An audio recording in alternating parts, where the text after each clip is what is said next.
Bien, bueno, el próximo tema que vamos a tocar es el síndromes lobares. Hay preguntas muy puntuales referido a esto, no es un tema que se tome con frecuencia, pero a mí me sirve mucho mencionárselos como para que ustedes tengan una orientación anatómica y funcional de lo que hace el cerebro, principalmente para que puedan entender dónde localizar una lesión, ¿sí? Es importante que tengan en cuenta, bueno, esto es anatomía y ya más vale que lo deben saber a esta altura, que tenemos dos hemisferios, uno izquierdo y uno derecho, y el lóbulo frontal, parietal, temporal, occipital y el cerebelo y el tronco encefálico. Cada lóbulo tiene su función específica, las vamos a mencionar, y a la vez no es lo mismo el hemisferio derecho que el izquierdo porque cada uno también tiene una determinación, una tarea específica, ¿sí?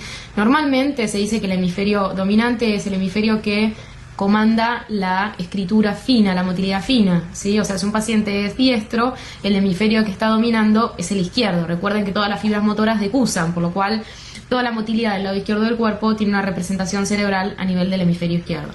El hemisferio dominante contiene la representación del lenguaje, ¿sí? Esto es importante, ¿por qué? Porque un paciente diestro puede tener una debilidad del hemicuerpo izquierdo y no tener compromiso del lenguaje, ¿sí? Porque ahí el cerebro, el hemisferio involucrado sería el derecho, ¿sí? Y este paciente es diestro, o sea que su lenguaje lo comanda el hemisferio izquierdo, ¿sí? ¿Se entiende esto? Más allá de eso, el hemisferio derecho tiene otra relación que tiene que ver con lo que es la visoespacialidad, la prosodia, ¿sí? Que tiene que ver más con una cuestión de, del conocimiento de lo visual externo y del esquema corporal. Es más común que que haya más artistas zurdos por esta misma razón. Los zurdos además pueden tener representación del lenguaje cruzada, ¿sí? O sea que esté invertido, o bilateral. Esto nadie les va a tomar, vayan orientándose porque es conocimiento básico como para que ustedes mismos puedan hacer algún análisis e interpretación. Bien, el lóbulo frontal es el que en la evolución de la especie más se ha desarrollado, ¿sí? Es lo que nos distingue del animal, ¿sí? Hay un área prefrontal que tiene que ver con la conducta, el ánimo, la conciencia social, la inhibición, ¿sí? Hay una representación cortical de la conciencia de lo que está bien y lo que está mal, ¿sí? Ninguno de ustedes se va a desvestir en un aula, ¿sí? ¿Eso por qué? Porque tienen el lóbulo frontal indemne. En pacientes con demencia y con atrofia frontal pueden empezar a verse este tipo de alteraciones, ¿sí? De desinhibición, de conductas inadecuadas, de alteraciones del ánimo, apatía, retraimiento social, ¿sí? Eso es una representación prefrontal. Después en el área frontal más posterior tenemos el área motora y tenemos este mapa que ustedes están viendo ahí, que es lo que llamamos el homúnculo de Hounsfield, ¿sí? Están viendo un corte coronal, sería como que a mí me corten así, de esta manera, ¿sí? En este corte, y lo que están viendo a la altura de la pierna, y cuando ven la pierna, es la región medial del hemisferio, ¿sí? Si tuviéramos dibujado el otro cerebro, vamos a ver el otro hemisferio, vamos a ver que esa área medial, o sea, las dos piernas están muy juntas, una con otra. Siguiendo de medial hacia lateral, sigue el área de la pierna, después del brazo, de la mano. Fíjense qué extensa que es el área de la mano a nivel cortical. Después sigue la representación motora de la cara, bueno, faringe y deglución, ¿sí? Recuerden que tenemos lo que es la corteza motora, que es la sustancia gris, donde están los somas neuronales, y después viene la subcorteza, que es la sustancia blanca, de donde salen los axones. Bien, bueno, acá en estos gráficos representa muy bien lo que estamos diciendo, ¿no? Fíjense el dibujo de la derecha, tenemos saliendo de la corteza cerebral, de la corteza frontal, de ese homúnculo que habíamos dibujado, los axones, ¿sí? Esos axones se unen, fíjense, en este abanico de fibras que van formando esto que se llama corona radiata. Al unirse completamente forman ese haz de fibras que pasa entre los ganglios basales, conformando la cápsula interna, el brazo posterior de la cápsula interna. Y después va a seguir su trayectoria decusando a nivel de las pirámides en el tronco encefálico, y el haz motor córtico-espinal va a descender por la porción anterior de la médula espinal, ¿sí? Esto es importante anatómicamente que lo vean, que vean este dibujo y que entiendan este trayecto, porque ustedes van a poder interpretar dónde estaría localizada la lesión. Ahora cuando veamos ACV se los voy a mencionar mejor, pero ya de por sí ustedes están viendo que si tienen una lesión a nivel de la corteza frontal, pongámosle una lesión medial de la corteza occipital, ¿qué van a tener afectado clínicamente? Bueno, fíjense, van a tener alterada la motilidad de la pierna contralateral, ¿sí? Ahora, el mismo tamaño de lesión, ustedes lo ubican un poquito más abajo, o sea, en subcorteza, a nivel de ese abanico, y ya si siguen la distribución anatómica van a ver que puede estar afectada la pierna y un poco el brazo también, o la pierna y la mano. Y si esa misma lesión lo ubican más profundo, o sea, a nivel del brazo posterior, de la cápsula interna, todas las fibras van a estar afectadas en la misma medida. Entonces, ¿qué les quiero decir con esto?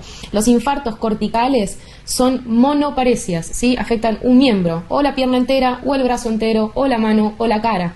Los infartos subcorticales altos, que están afectando la corteza, la cápsula, la corona radiata, pueden tener afección de dos miembros combinados, el brazo y la pierna, o el brazo y la cara. Y puede ser que esté en mayor medida la afectación de la pierna que del brazo, o mayor medida el brazo que la cara, o al revés. ¿Eso qué quiere decir? Que los infartos subcorticales altos pueden dar trastornos combinados de los miembros, siempre del mismo lado hablando, y en forma desproporcionada, ¿sí? En cambio, los infartos profundos, a nivel de la cápsula interna, dan afección de déficit del hemicuerpo y siempre en forma proporcionada, ¿sí? Son hemidéficits. Esto es lo que sería un síndrome lacunar, ¿sí? Una hemiparesia contralateral y proporcionada, afecta tanto la cara como el brazo como la pierna. Entiéndanlo, después lo vamos a volver a mencionar cuando veamos ACV, pero ya van teniendo una idea de disposición anatómica en función de esta vía piramidal, ¿sí? Bueno, volviendo a otras funciones del lóbulo frontal, ya dijimos lo que es prefrontal, la función ejecutiva, la motivación, la conducta, también el control de los esfínteres. Van a encontrar reflejos que cuando se afecta el lóbulo frontal aparecen estos reflejos, que son los reflejos arcaicos, que también se observan en el neonato, en el chiquito. Son los mismos signos que ustedes encuentran en un bebé que en un anciano con demencia. Obviamente, encontrarlos en un anciano tiene una significancia patológica, ¿sí? Son los reflejos de prensión, de succión, el palmo mentoniano y la marcha magnética, ¿sí? El de la succión es estimulando el surco nasogeniano o la comisura labial, se produce un movimiento de la boca que es como buscando el seno de la madre, como un chupeteo. Eso es un reflejo bien primitivo.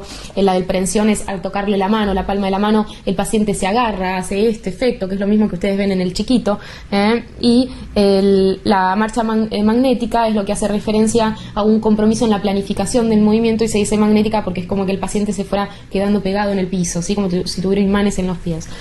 Todos estos reflejos y signos que aparecen en el adulto hablan de atrofia frontal, ¿sí? Que está íntimamente ligado a procesos demenciales. Entonces, como parte del frontal, más allá de todo esto y del control del movimiento, también tenemos un área específica que es el área de Broca, que comanda para el lenguaje, ¿sí? Y es un lenguaje, es una alteración, si se daña esta estructura, es una alteración que se llama una afasia de tipo motora. El paciente no tiene posibilidad de expresarse correctamente, pero sí comprende las consignas. Si bien afasia no es un tema que se haya tomado, potencialmente se podría tomar, ¿sí? Si yo hiciera preguntas, haría preguntas referidas a este tema. Bien, eso en cuanto al lóbulo frontal. Así que, resumiendo el síndrome frontal, sepan el control del movimiento, lenguaje motor, de expresión, la cuestión cognitivo-conductual y los reflejos de liberación frontal, ¿sí? Vamos a seguir y vamos a hablar de síndromes parietales. El lóbulo parietal tiene el mismo músculo motor, pero para lo sensitivo. Así que todo lo que acabamos de mencionar para lo motor, hagan la misma representación sensitiva. Lo que varía es la localización a nivel de la cápsula interna y los cordones de Colli-Gurdas, que es a nivel del tronco, pero es la misma representación, esta misma idea de daño, de topografía cortical, subcortical o profundo, ¿sí?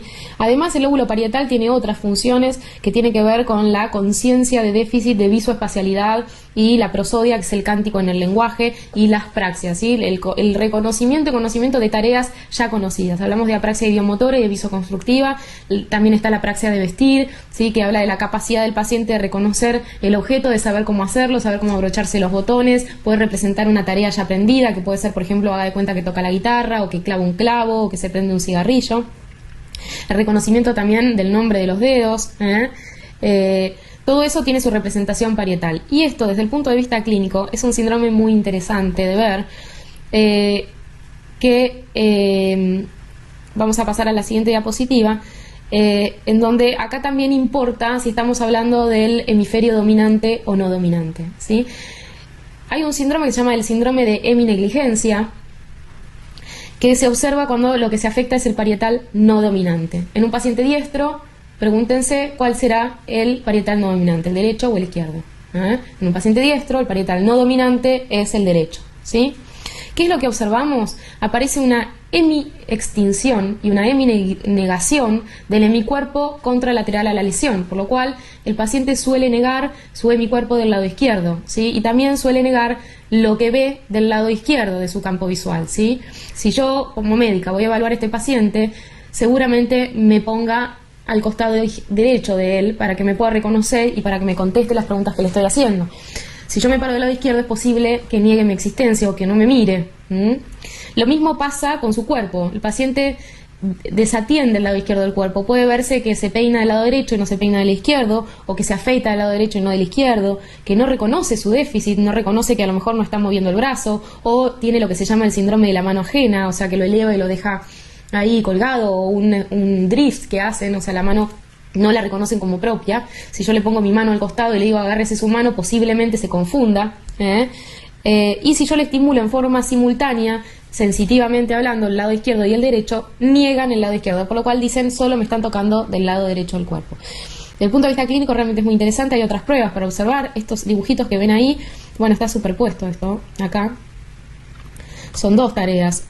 Una, hay una casita dibujada y yo le pedí que dibuje la casita como la ve. Y lo que hace es dibujar solo la mitad de la casita del lado derecho. El lado izquierdo lo está negando. La otra imagen que están viendo es una pirámide de palitos, y la consigna ahí fue tache todos los palitos que usted ve, ¿sí? Y lo que está tachando son los palitos del lado derecho, ¿sí? Los del izquierdo directamente los ignora. Y la otra imagen es una línea recta y ahí la consigna fue marque la mitad de esa línea, y fíjense que le está marcando la mitad de la mitad derecha, ¿sí? Eso también me ayuda a evaluar a este paciente. Si se afecta el hemisferio dominante del parietal, ¿sí?, vamos a observar el síndrome de Hertzmann, ¿sí?, que tiene que ver con alteración en el cálculo, en la escritura, en el reconocimiento de los dedos y en la conciencia de lo que es izquierda-derecha. El síndrome de Hertzmann se caracteriza por una afección parietal izquierda, acalculia, agrafia, agnosia digital y confusión izquierda-derecha. Y si además a eso le agregamos un compromiso de la circunvolución angular, vamos a observar alexia, afasia anómica y defectos en construcción, ¿sí?, en la construcción de las tareas, ¿sí? Bien, vamos a seguir. El lóbulo temporal tiene la representación de la área y del almacenamiento auditivo, ¿sí?, la conciencia de interpretación de los sonidos. Si se afecta puede haber amusia, que es la falta de reconocimiento de la música, o alucinaciones o ilusiones auditivas. También hay el haz de las fibras visuales, está pasando por ahí, son lo que se llama el haz genículo-calcarino, hace como una rodillita a ese nivel. Ahora lo vamos a mencionar bien cuando veamos el gráfico, les va a servir para interpretarlo mejor, pero si se afecta a ese nivel pueden observar clínicamente una cuadrantopsia homónima superior contralateral. También el lóbulo temporal tiene una representación del lenguaje, ¿sí?, el lóbulo dominante. En este caso lo que está afectado hablamos de una afasia sensitiva, ¿sí? El paciente no comprende las consignas, a diferencia de lo que es la afasia motora por compromiso del área de Broca. Y es muy común también cuando hay lesiones a nivel del uncus temporal, en la región, digamos, del hipocampo, es un área muy epileptogénica, por lo cual compromisos a ese nivel pueden traer como consecuencia las típicas crisis uncinadas o los fenómenos de déjà-vu o déjà vu asociados a la epilepsia. Hay un síndrome que les puse acá, se los puse porque tiene un nombre propio, no se ha tomado, pero para que les suene, que es el síndrome de Kliber-Bucy, que se ve en la encefalitis por compromiso bitemporal, en la encefalitis de causa herpética, ¿sí? No se tomó, no se haga un problema por eso, pero bueno, que les vaya sonando algún que otro nombre propio. Después, hablando de lo que hace el lóbulo occipital tiene la representación visual, ¿sí? La corteza occipital va a tener la interpretación de lo que capta el receptor, ¿sí? La retina y el nervio óptico. Fíjense, este dibujo es muy importante que lo entiendan. Nuestra visión es binocular, ¿sí? Los ojos son dos esferas que están conjugados. Esto es como si ustedes estuvieran mirando por un binocular, y son dos esferas que tienen que tener la proporción justa en la separación, como para que la imagen que ustedes capten es única, ¿sí? Si ustedes ese binocular lo abren mucho, si lo separan, la imagen se les va a separar. ¿Esto qué quiere decir? Si hay una desviación en uno de los ojos, el paciente ve doble. Es lo que uno interpreta como diplopía, ¿sí? Para que esta visión sea una única imagen, la mirada tiene que estar conjugada, ¿sí? Desde el ojo, en la retina, está el nervio óptico, ¿sí? Captando, ¿sí? Esos estímulos visuales. Ese nervio óptico va a llevar, va a contener las fibras visuales de lo que se llaman fibras nasales y fibras temporales. El ojo es un prisma, ¿sí? Entonces, la imagen que se representa en el fondo de ojo, en la retina, está invertida, ¿sí? Es como si ustedes se estuvieran mirando en un prisma, en una cuchara, por ejemplo. Todo el campo visual que uno ve nasal se va a reflejar en la retina temporal. Y todo lo que ustedes tienen en su lugar temporal va a estar reflejado en la retina nasal. Las fibras nasales se decusan a un nivel que se llama el quiasma óptico, que anatómicamente está en contacto con el tallo hipofisario, con la hipófisis, tiene una íntima relación. Esto se los menciono porque cuando hay tumores de la hipófisis, estas fibras nasales bilaterales que se están decusando, que ahí tienen el dibujito, se pueden ver afectadas. Y teniendo en cuenta lo que acabamos de mencionar, que las fibras nasales representan lo que está a nivel temporal, ¿qué se les ocurre que estaría afectado?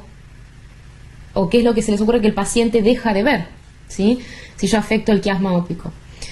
Hagan el trayecto anatómico, esto que mencionamos, fíjense, y vean que estas fibras nasales traen la visión temporal de cada ojo, ¿sí? Entonces el paciente ve solamente lo que está a nivel nasal, ¿sí? Ve en caño de escopeta, no estaría captando las áreas temporales bilaterales. Bien, las fibras temporales que llevan la visión central no decusan, siguen cada una por su trayecto homolateral, ¿sí? Esto es muy importante que lo entiendan, porque si hay una lesión visual, un compromiso visual de un solo ojo, miren el gráfico y piensen, ¿dónde puede estar la lesión? La lesión sí o sí tiene que estar o en ese ojo o prequiasmático, ¿sí? Ya cuando hay un compromiso quiasmático o retroquiasmático, lo visual alterado es binocular, ¿sí? Ya cuando se afecta la cintilla óptica retroquiasmática, si ustedes hacen un seguimiento de estas fibras, van a ver que la cintilla óptica izquierda está llevando las fibras temporales del lado izquierdo más las fibras nasales del lado derecho, ¿sí? Entonces, de ahí sigue su trayecto formando este haz genículo calcarino. A ese nivel las fibras se separan mucho, las superiores de las inferiores. También la imagen se invierte en superior e inferior. Después siguen las cintillas ópticas y llegan a la corteza occipital. Lesiones en la corteza occipital dan cuadros clínicos que se llaman hemianopsias homónimas contralaterales. ¿Esto qué quiere decir? Si yo afecto a ese nivel, lo que el paciente deja de ver es el hemicampo izquierdo, tanto del ojo derecho como del ojo izquierdo. Entonces deja de ver las fibras temporales de un lado y las fibras nasales del otro lado. ¿Se entiende esto? Hay un síndrome que se llama el síndrome de Anton, que es de ceguera cortical bilateral, que la situación se da cuando hay un compromiso del tope de la basilar. Esto ahora cuando hablemos de ACV lo van a entender mejor, pero la corteza occipital recibe sangre del circuito posterior que viene de las ramas de la arteria basilar. Si yo tapo y corto la basilar, voy a tener un infarto occipital bilateral y el paciente no ve nada, ¿sí? Queda ciego y puede llegar a fabular que está viendo. Muy bien. Hablando de síndrome cerebeloso, tienen que hacer una distinción entre lo que es el vermis y los hemisferios cerebelosos. Los hemisferios tienen el control del tono muscular, de la articulación de la palabra, que es cuando se ve alterado se habla de disartria, del control del movimiento, sí, que es la capacidad de uno poder estimar la distancia hacia un objeto y de controlar ese movimiento, que es la dismetría. Compromiso, si se afecta el hemisferio, en lo que es los movimientos repetitivos y alternantes, o sea, si están alterados hablamos de disdiadococinesia o adiadococinesia. También tienen control en el movimiento, si se afecta pueden aparecer un temblor que se llama temblor rúbrico, y hay otro síndrome que es el de Stewart-Holmes, que es patológico de observar y que tiene que ver con la incapacidad para controlar la contracción y la relajación de músculos agonistas y antagonistas. Esto se hace pidiéndole al paciente que haga un esfuerzo, llevando su puño hacia el hombro, ¿sí? Y ejerciendo una fuerza oponente. Si yo le quito la fuerza oponente, en condiciones normales uno puede frenar ese movimiento, ¿sí? Los pacientes que tienen alterado el hemisferio cerebeloso no controlan eso y se golpean. Esto es el síndrome de Stewart-Holmes.